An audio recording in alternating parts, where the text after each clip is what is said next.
Welcome to the Future Christian Podcast, your source for insights and ideas on how to lead your church in the 21st century. At the Future Christian Podcast, we talk to pastors, authors, and other faith leaders for helpful advice and practical wisdom to help you and your community of faith walk boldly into the future. Whether you're a pastor, church leader, or a passionate member of your faith community, this podcast is designed to challenge, inspire, and equip you with the tools you need for impactful ministry. And now for a little bit about the guest for this episode. Welcome to the Future Christian Podcast. Today, Loren Richmond Jr. is in conversation with the Reverend Dr. Angela Williams Gorrell. Dr. Angela is a speaker, author, and consultant. She has taught at several schools, including Yale and Baylor University. Media sources such as the New York Times, NPR, and the Washington Post have highlighted her research. Dr. Angela is the author of Always On, The Gravity of Joy, and a new book, Braving Difficult Decisions, What to Do When You Don't Know What to Do. A reminder before we start today's conversation, please take a moment to subscribe to the podcast, leave a review, and share Future Christian with a friend. Connect with Loren, Martha, and Future Christian on Instagram. Shoot us an email at loren@resonatemediapro.com with comments, questions, or ideas for future episodes. We appreciate your voice in how we faithfully discern the future of the church.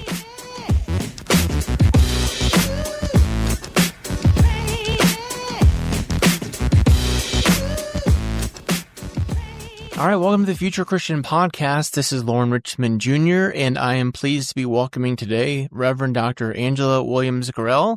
Hello, and thank you for being here.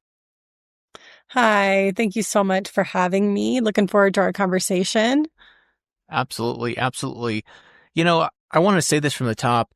A lot of the times, I shouldn't say a lot of times, but oftentimes, folks that I'll have on the podcast don't necessarily relate to like the ethos or the overall themes of the podcast, but just interesting authors like I want to talk to, and this is certainly one of those instances. So I'm hoping it can be relevant to our listeners. So if you're listening, stay tuned because this is Angela is a great book, and I certainly found it helpful, and I hope it's helpful for our listeners too. But before we get into that, anything else you want to say about yourself? What part of the world do you find yourself in today? I really appreciate, first of all, your generous words about my book. I definitely, when you put something out in the world, you do it, well, for me, I did it from a really vulnerable place of trying in my own life to figure some stuff out. And then, you're like, okay, along the way, a lot of these other people gave me wisdom and I'm going to pass it on.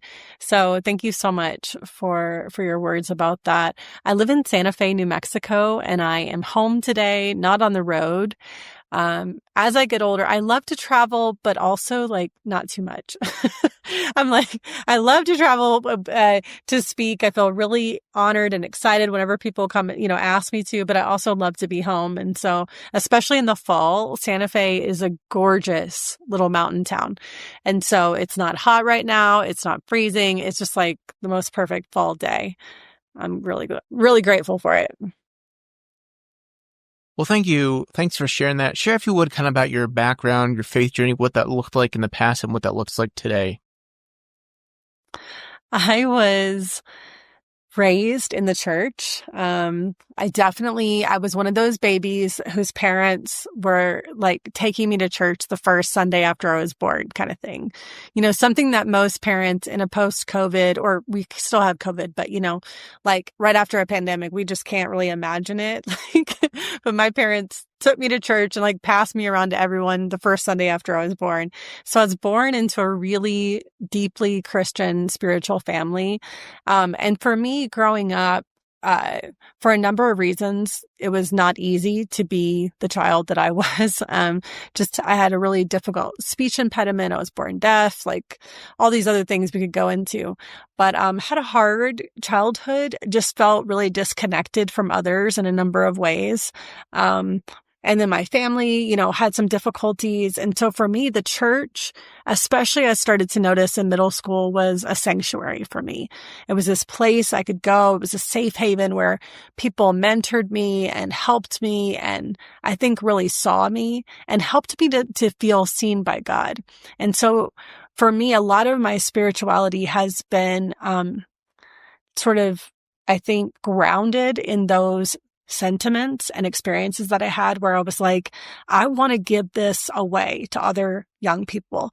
I really saw this in my own, I felt this in my spirit in high school and in college. Like I want to go into ministry so that I can create or help to nurture, a sanctuary, safe havens in other young people's lives. I want them to feel seen by God, heard by God. I want them to feel like God cares for them and loves them, and that they can live in community with other people. And so that was like the trajectory of my faith and my life. And then about, almost a decade ago, had a really difficult series of events in my family where I had 3 family members die in 4 weeks in really tragic way. Yeah. Mm-hmm. In really tragic ways. And at the same time, I was working at Yale University. I was a researcher there, and I was teaching a class called Life Worth Living. And I really felt in my own spirit like the collision of all these things. And it just really challenged my sense of who is God? When the world is suffering, where is God? I really dove deep into this time in my life where I feel like God went silent. So for all my life, I felt like until this point, a decade ago, I felt like God sees us, God hears us, God loves us. And then all of a sudden, God was silent. And I was like, it tested sort of every fundamental thing that I believed about God.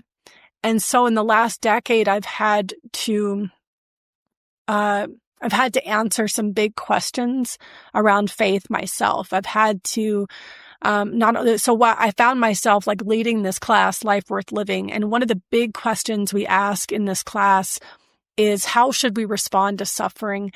If my life involves suffering and pain, can my life still be good? And so I found myself not only leading the Life Worth Living journey, but also asking and answering these big questions for myself.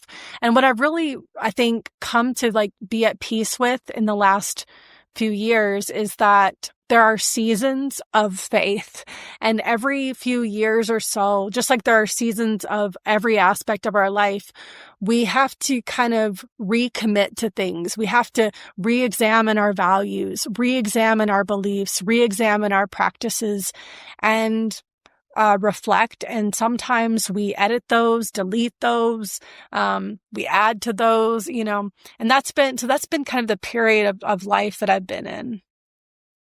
Yeah, this is really good stuff already. I'm thinking I want to ask this about, like, you mentioned like the evaluation of practices. I'm curious if there's any you're willing to share that maybe something you've had to edit or adjust as a practice, maybe take on or drop off for this season of life. Yeah, I think one of the things that I've had to, I'm really grateful. I had a spiritual director while I was getting my PhD that really walked me through a number of like different practices that I could become open to right before all this tragedy struck in my family. And by the way, so my family members died by suicide, by opioid addiction, and my nephew died at 22 of a heart condition, like really suddenly. Wow. So each death was not just like in rapid succession, but it was the nature of the deaths that really like pushed against a lot of my, like the way that I saw God, saw the world, saw, human beings, all this stuff. So one of the things that my spiritual director, when I called her and I told her about what had happened. And so I moved away. I used to see her regularly when I lived in Los Angeles, was getting my PhD. I moved to Connecticut to work at Yale. And I called her a number of months, like about 3 months after everything happened. And we met up when I was on spring break. I went and saw her, and she said, yeah, come see me.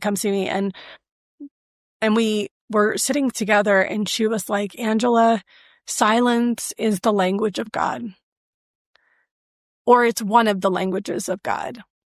Right. And so it helped me I really began to understand the story of Elijah when he's on the mountain and he's waiting Yeah, I for was God to thinking of pass that. by. Yeah. Yeah. I started to understand that story in a very, in my own way, in a very personal, close way. Okay, God's not in the fire. God's not in the earthquake. God is not in the whirlwind.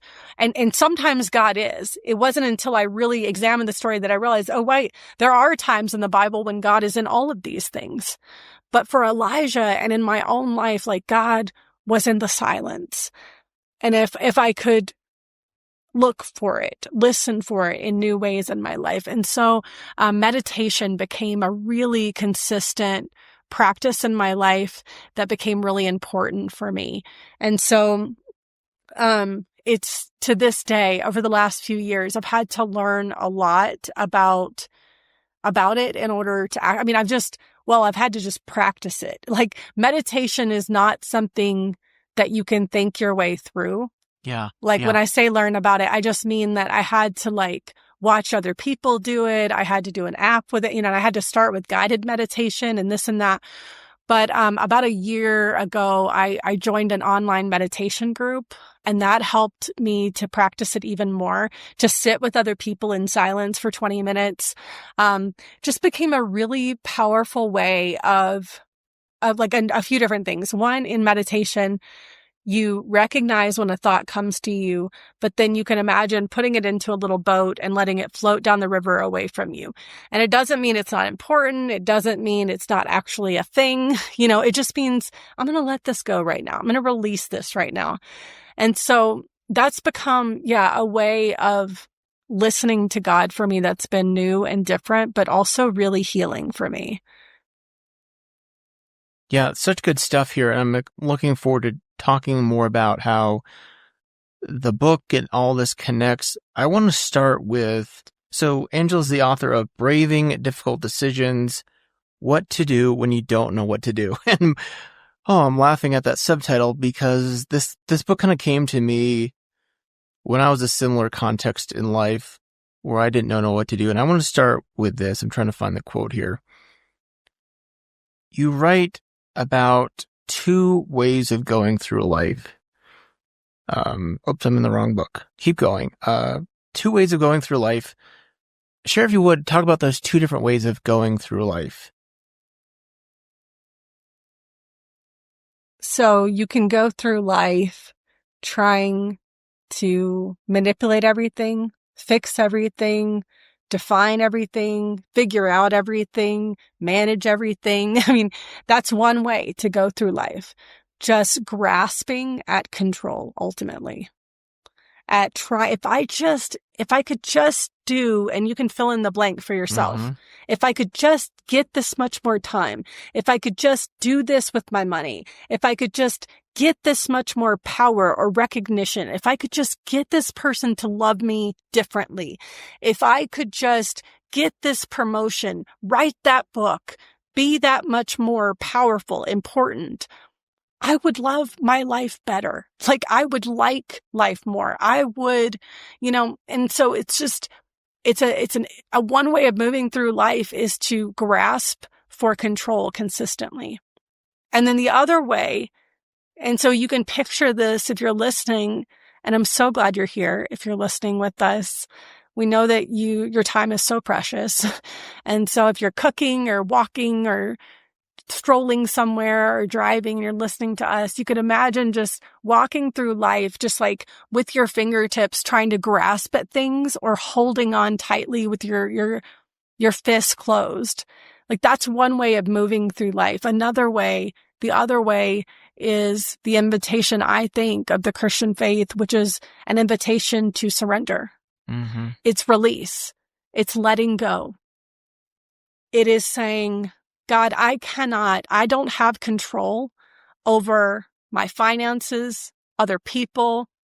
I have no power over my external environment. But God, you are the one to whom everything belongs. And so I release it all to you.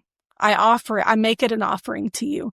And even it's a way, surrender also looks like acceptance. Mm-hmm. It looks like, I don't like the way that this is right now, but it is the way that it is. Mm-hmm. I accept my circumstances as they are. And this way of moving through life, a way of like powerlessness, of recognizing that, of surrender, of offering, is something, I think it's a way of inviting God in, because God has room and can move when we live with open hands or in surrender. Yeah. I want to read these words from your book because they strike me as so similar to my co-host Martha Tatarnik has a book, Why Gather, and in the book she talks about ultra realism, I think, as a practice she's done during her marathon training. But you have these quotations. At this moment, my life is like this. Mm-hmm. I wish this had different timing, but this is what it is. Like, I'm laughing through gritted teeth, Angela, here. I do not like this, but it is what it is right now. Like, I've had to say these things or very much similar things to myself in the not too distant past, and it was helpful for me. And I frankly still say things like this to myself when I think about, like, I have a tendency, like we all do, I imagine, but for me, I know I have a tendency to like compare myself to other people and other situations and contexts and careers and situations in life. And I'm like, you know what? I've chose this, and I probably shouldn't frame this quite so negatively, but for me, it's a helpful reminder. Like, I am where I am because my choices have consequences. So I appreciate that, that acceptance of framing a reality as it is. Like, again, these themes like harsh, and maybe I'm making it too harsh. And I'm wondering, like, I think some might think like, oh, we should be more positive or optimistic or hopeful. And I certainly don't think you'd be like that, but what is it really valuable, like this kind of stark realism? Because anything other than acceptance, I think, looks like resistance. It looks like resentment, worry, fear, anger. And there's righteous anger, but I just mean the kind that like eats you from the inside out. Yeah. So I feel like the alternative is to live in yesterday and to live in a really negative perception of yesterday, or it's to live in a really unhelpful tomorrow. And unhelpful, like it's sort of idealized tomorrow instead of right now. And I think that there's an invitation by so many spiritual guides throughout history and that live today, like into the now, into the present. Like, this is my life as it is. So even if I don't like it, God, help me to accept that this is the reality of my life right now. And then if I can look at the reality of my life really clearly right now with those open hands, with surrender, then I think God can then say, okay, this is the next right step. Then that's where our prayer becomes. So it's like, I accept that this is the reality. Because for so many people, like, to not live in the present and not accept the reality as it is either like I said, they're denying their reality. They're living in some alternative reality, which is so not helpful to them. And probably really unhelpful to the people around them. They're ignoring the state of things. So they're not able to like move forward. They're going to be paralyzed, or they're living in what could have been if I had just done A, B, or C, if I had not, if I had avoided, right? And then you're just living with this regret and resentment. Frustration. That just like weighs you down. Yeah. I want to read this. You write about prayer, this full quote here, because I think it's so good. You write, people often think prayer is what happens before or after something, but the prayer is also a something. It's an action that draws attention. Moves us, connects us, can be felt by others, centers, calms, nurtures, teaches, guides. It is doing something meaningful even when we aren't entirely aware of what is happening. the same is true of surrender. It's always so interesting to hear your words right back to you.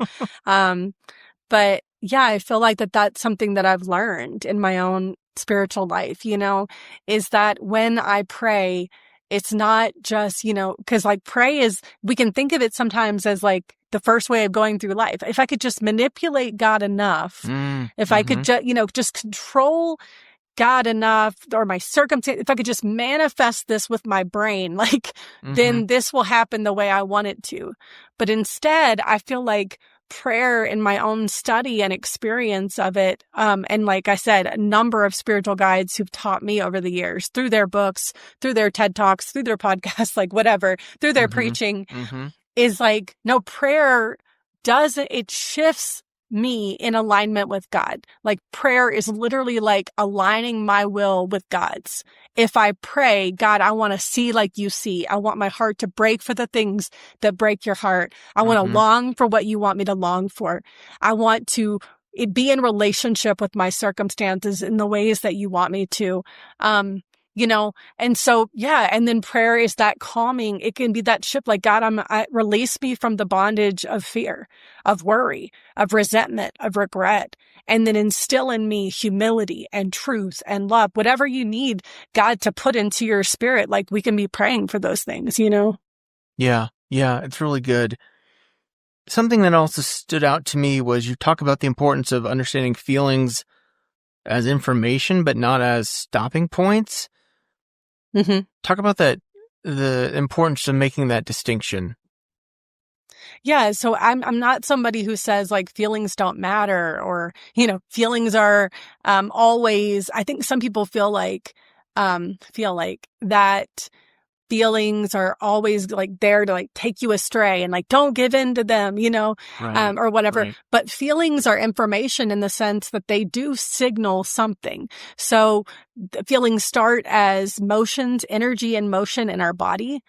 And then we tell ourselves the story of what has happened. And that story of what has happened has really good data or information for us to attend to. Okay, so I had an experience with this person in this place with these people. I told myself this thing. And so then we can say, okay, what's true there? Is there something I need to be paying attention to?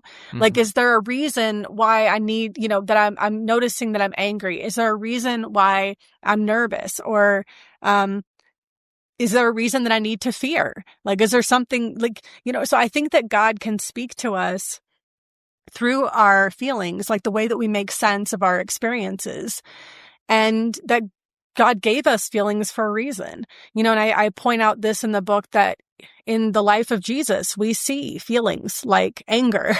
We see him get really upset. We see him weep. And so they're like, to express emotions is to be incredibly human. It's a very human, important thing. But then I don't think we want to just sit in difficult feelings, especially. We don't want to just live angry, live depressed, live in gloom, live fearful. No, like we want to use this information. We want to work through our feelings constructively and then, figure out the right next step. Yeah, I think that's so important because like I see the opposite sometimes where it's like my feelings are facts, my feelings are gospel, and I appreciate your point you're making of like what can I learn from my feelings? What are they teaching me rather than me just staying in them? I want to move on to this idea that I think is very profound and also I think sometimes hard to accept. I was thinking about, I'm not sure if you're familiar with Heather Thompson Day. I had her on the podcast like 3 years ago, and she wrote, I think, this book like When It's Not Your Turn, and basically like, if I remember correctly, it was basically like, how to, similar kind of book to what you wrote, like how to deal with life when like things don't seem to be going your way. And like I feel like she had a very similar theme of like trusting that we're part of God's bigger story. And again, I want to just read this quote here because it was profound to me. You write, "You and me were also part of a great story being told." And I like that you capitalize the G and the S in great story. we participate in this story. This is a story that mysteriously says God loves everything and made it all good. Everyone belongs, and it's all being restored. And resurrection, not death, always, always gets the last word. I mean, I've read your book, so, I have some sense that you've been through some challenging stuff. Like, I read this, I'm getting emotional myself here. I read this at a challenging time in my own life, so those words, like, stuck out to me big time, and I had to, like, kind of trust, like, God's not through with me yet. God has a plan. God has a purpose. There's a bigger story. Yeah. Like, what was helpful for you to kind of just trust and lean into that? Yeah. There's so many things I could say, but first of all, Loren, thank you so much for your vulnerability in this moment and just saying, I'm so glad that we are connecting over both of us having these times in our life where we're like, okay, I thought I knew who I was, or like I thought I had things figured out. And then all of a sudden, I'm at this crossroads, or, I don't know if I have everything figured out, or I don't know what to do. And I'm trying to seek you and I'm trying to hear from you. I think the thing that I needed to hear in the journey of writing this book and in the two big decisions that I was going through a discernment period with that really shaped this book, was that even if I made a wrong turn, even if I didn't do the right thing, like it was like this realization one day that, like, thank God, like my decisions don't, like, God's story that God is telling in the world don't hinge on any decision that I make. Yeah. Yeah. And that wherever I go in this life, whatever I do, whatever I say, like all of us, like, are caught up in the grace and the love of God, and that story, like, covers it all. That I still get to participate in that story, and God's still telling that story. Like and so it's like, I both feel the insignificance of that, of my decisions, which was like really helpful to me. But then I also feel the significance of my life. Like, you're caught up in that story, as is everyone else, Angela, and I was just, yeah. And so it comforted me. It was like this word from God that I really needed at that time in my life. Yeah. Again, like, this feels much like the episode with Heather Thompson Day in her book. Like, because it's like, I think we have this sometimes a assumption that we can, like, frustrate or ruin God's plan and purpose, like, which is kind of like super backwards if we think about, like, that humans could, like, frustrate God's attempts or God's actions to, like, bring about wholeness and healing in the world. Like, surely God has a plans, right? To, like, God has backup plans on backup plans, right? Yeah. So, I mean, it's a helpful reminder. Absolutely. And I think too, I can't remember if I tell this story in the book, Loren. Maybe you'll be able to tell me whether I do or not. You know how you like tell so many stories, you live so many stories, and then you're like, did I write that down? I don't know. But I was sitting in class. I'm still a professor. I taught just like an hour and a half ago. I love teaching so much. But I was sitting in class a few years ago, and the class was called Jesus and the Meaning of Life. And on this particular day, we were thinking about death and dying. And the class, like, looked at all these different aspects of life. In this particular day happened to be death and dying. And then we do almost the whole class. And then one of my students, she raises her hand and she says, on this day when I was in high school, so she's a college student now, right? So she says, on this day when I was in high school, my dad died by suicide. Wow. And she said, after my dad died, I went on this, like, search for religion, because I grew up in a secular household. I grew up in a household where we didn't really feel like we needed religion. And then all of a sudden, when my dad died, I was like desperate for it. And so I sought out this, I learned all about this religion and this and this and this, but like Christianity was the most compelling religion to me. I was so compelled by the life and teachings of Jesus. And then she said, she started to cry like I am, but she said, did God need my dad to die by suicide for me to find religion? Like to find God? And I just felt the Spirit say to me in that moment as a professor, like, ask them. And so I looked at all my students and we're all sitting in a circle. That's how we did this class, all 20 of us. And I said, what do you say? What do you think? And for a question like this, it felt brave to let other people respond. And I waited for 2-3 minutes. It was like a long pause. And I was just felt the Spirit though, Angela, just wait. And then one of my students, he called her by her name. And then he said, God has always loved you. God has always been seeking you. God has always wanted you to know God.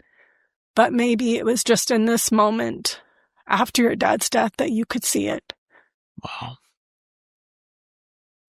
And it was after this in class that I was able to listen to the passage in Romans where it says, all things work together for good. Yeah. I had always hated that scripture, Loren, because I was like, how is this good? But I started to see it differently where it's this thing and this horrible thing and that really, really messed up thing and this thing that broke my heart and this way that I went that was wrong or whatever. All this somehow miraculously goes toward the good of God. I don't know how, but God's ultimate good, everything gets caught up in it. Well, I feel like we need to give that just a moment to sit itself. Thank you for sharing that. I do want to talk also, and I feel like this feels so light compared to the profound story you just shared, but I feel like it's helpful to think about, and I suppose it's related. You talk about choosing acute pain versus a dull ache. Yeah. On 131, you say sometimes we're also choosing between a dull ache that we have learned to live with and a gut-wrenching pain that seems unbearable.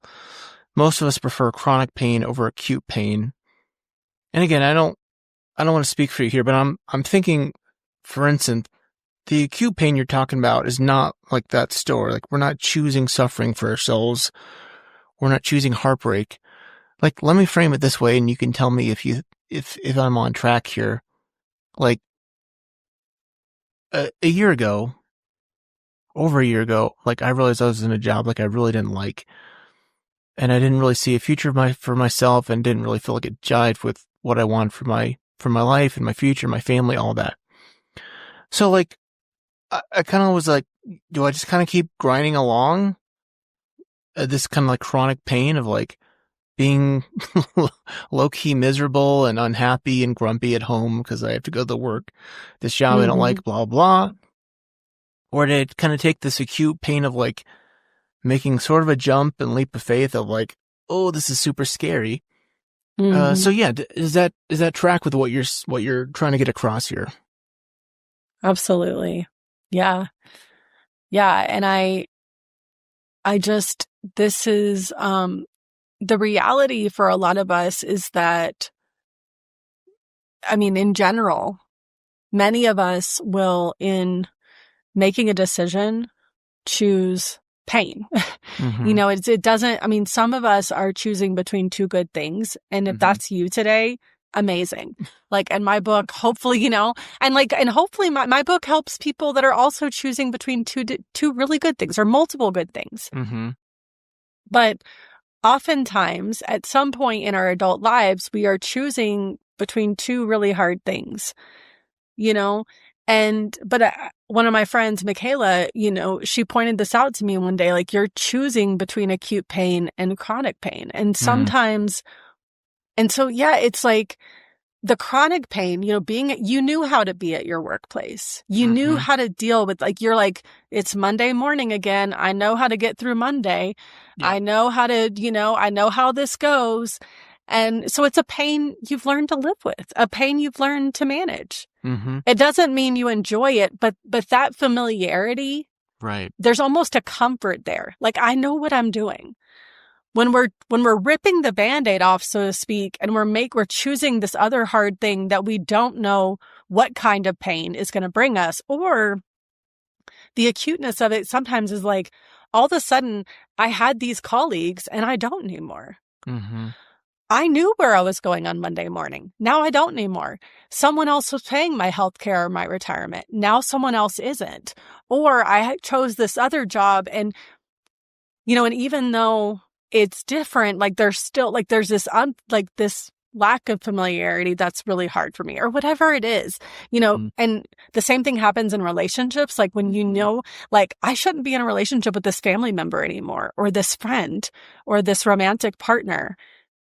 And you make that decision, if it's been a lot of chronic pain, if you have had this relationship, you've known this family member your whole life, but you realize, this is a really unhealthy relationship for me. This is causing really low self-worth. This person is damaging my sense of self. We're constantly arguing, whatever it is. Mm-hmm.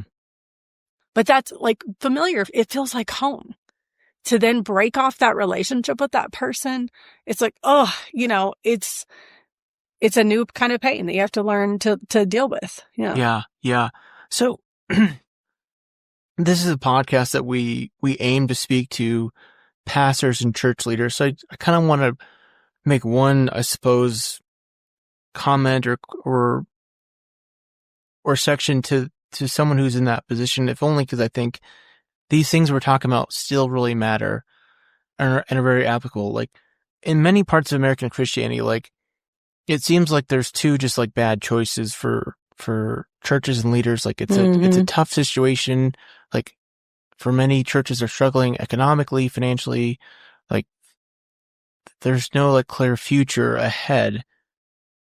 And I know because I felt this in my own times in professional ministry where it feels like what you're putting out there is just being wasted. So I kind of want to tie this to one of the things you talk about in your book of nothing being wasted in God's economy. Cause I've preached that. I preached at a church closing that had been around for 150 years. And I preached nothing is ever wasted in God's economy or something to that effect. Right. And I preached at my own church closing a few years ago. And first of all, I didn't say it. Second of all, I wouldn't have believed it in the moment, it's so much harder when you're in that context, inside versus outside. So, I think, again, a profound point you made. What else do you have to share there, and what thoughts do you have for those who have been or are in a ministry setting? First of all, it just if you're listening and this is you and you're making really difficult decisions for a team of people that are impacting an organization.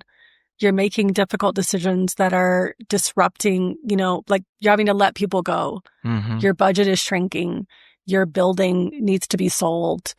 Whatever it is, or you feel no matter which way you're turning, that there's just been pain left and right, that no matter what you preach, what you say, what you do, it's not enough for people. It's not reaching people. Right. Whatever it is, that every decision, it's not growing. I feel so first of all, I just want to say, I lament with you. I have been there in a variety of ways in my own life and work where it just feels like this thing felt so senseless, so ridiculous, so hard, so irredeemable, but what I meant by that is, and I want to be so careful here. Mm-hmm. I don't think that God causes suffering in people's life. I don't think that God is let me give you this so that, like, this really hard thing so that you can cultivate strength or resilience. Like, that's just not how I can relate to God. It's not how I make sense of my theology, of my understanding of God. Yeah. Yeah. And at the same time, I just want to say, like, I think that anything that we offer to God, anything that's a part of an offering, like any part of our life, can get caught up in that great story and be moved toward the good. Like that, that's what I mean by that is, my friend Willie Jennings, he's a professor at Yale. He says, we can make our pain productive without glorifying or justifying suffering. Yeah. And I think that that's where this is like adjacent to that, is like everything that happens, like, you know, can be moved toward the good. Everything that happens, we can use with God's help, to do something meaningful in the world. And that even if something ends, even if something breaks, even if something, you know, like, that it doesn't mean it wasn't ever meant to be. It doesn't mean that it was nothing. It doesn't mean that it shouldn't have been. You know what I mean? Like, Yeah. that sometimes if like things end really poorly, we're just like, oh, that should never have been. Right. And I think we don't want to write it all off. Yeah. Yeah. I think 100% I would agree. Like, I think there is this tendency, I don't know if it's American culture or white American culture or what it is, but I do think there's that tendency, like, if it was great, but it didn't end well, it's like, well, we shouldn't have done it at all. Yeah. And I appreciate your point about that being two different things. I do want to ask, I think this is coming to mind. Like, I just posted something on Substack at the time of this recording. Basically, like, I'm sure you probably get this sense too. Like, America, we're probably going to go through like, we've been going through some challenging times, and we'll probably still have more challenging times in front of us, where there's going to be a lot of like difficult decisions to be made that are not going to feel good in the moment. Like, thinking about it from the context of this book, like, I assume to some extent you're on the other side, if only because you had the context and wherewithal to like write the book and write it down and observe, like, hey, I'm somewhat through this. Like, what, you know, you talked about prayer and meditation sustaining you. Like, what kind of would you help or offer to people to like latch onto as a thought of hope, if that makes sense? You mean like during this particular moment in American history? I mean, you can answer that however you feel, whether it's personally or whether it's societally. Like, thinking about just being in tough times, having been through it yourself. Mm-hmm. What does the other side look like? I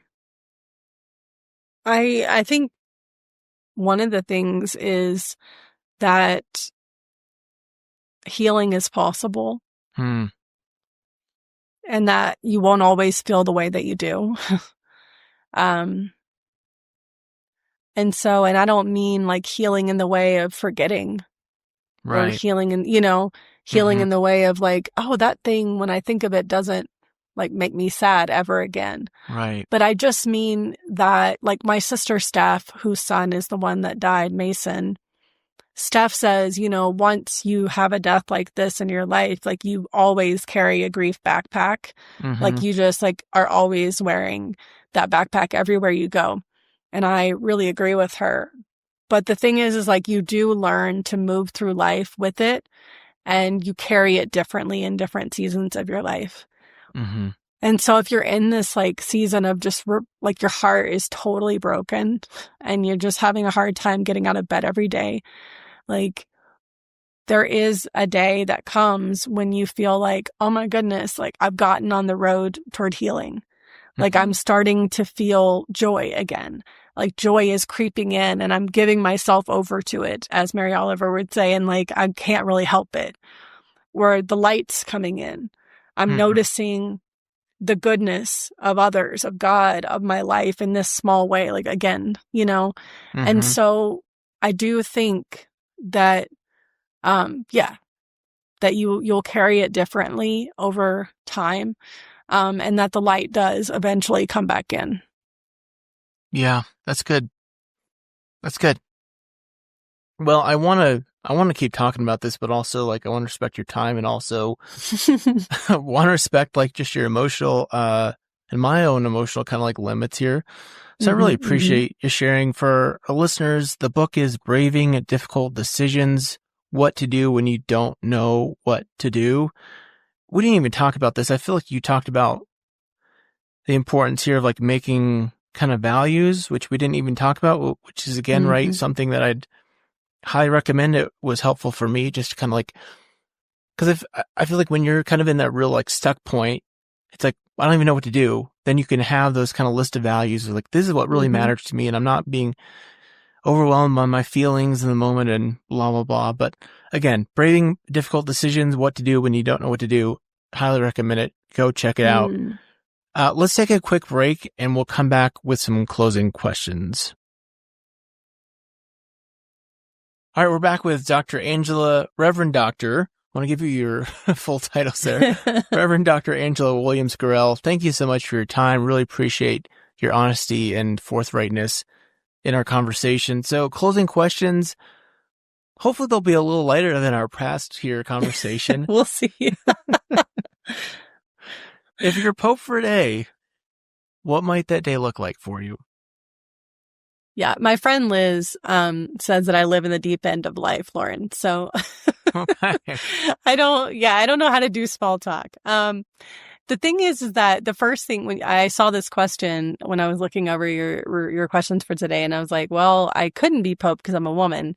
And so I guess if I got the ability, if I was Pope for a day, I'd want to highlight what women throughout history have done for the church.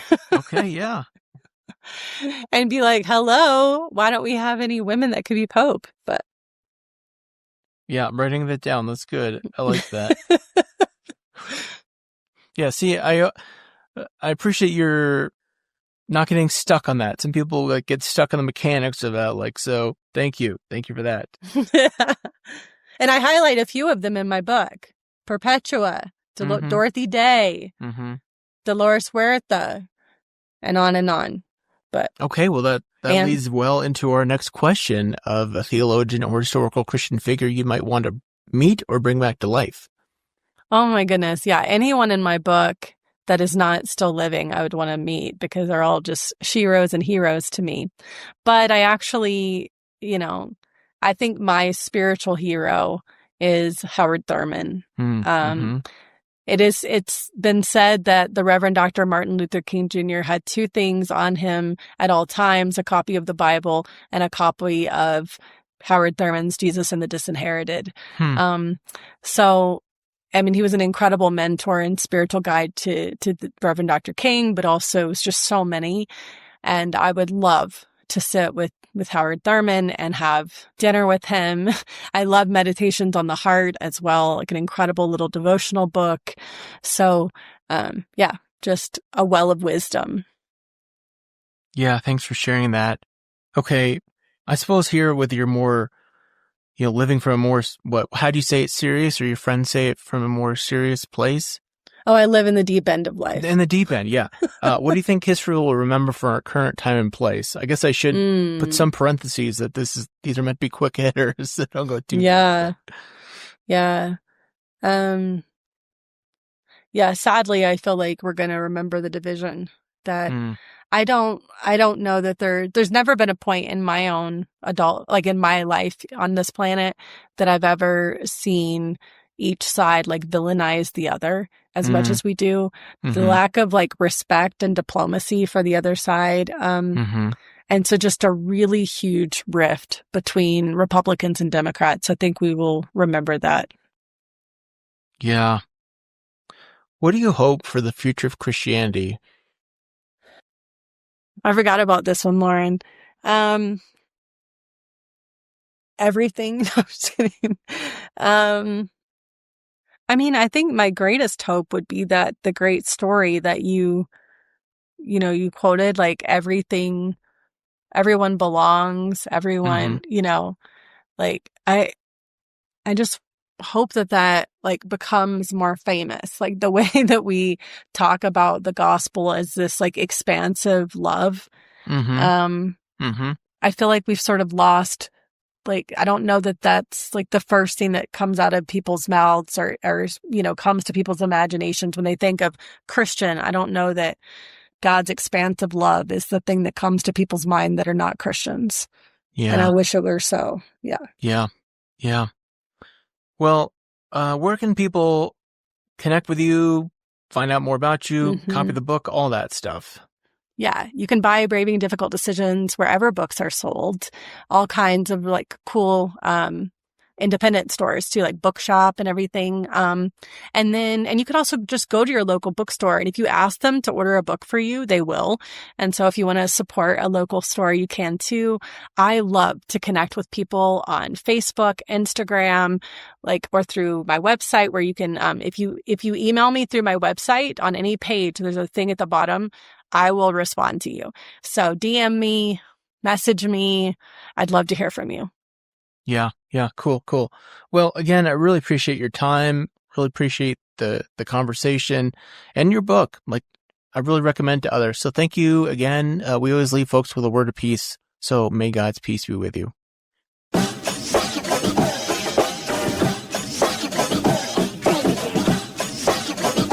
Thanks for joining us on the Future Christian Podcast. The Future Christian Podcast is produced by Resonate Media. We love to hear from our listeners with questions, comments, and ideas for future episodes. Visit our website at future-christian.com and find the Connect with Us form at the bottom of the page to get in touch with Martha or Loren. But before you go, do us a favor. Subscribe to the pod to leave a review. It really helps us get this out to more people. Thanks, and go in peace.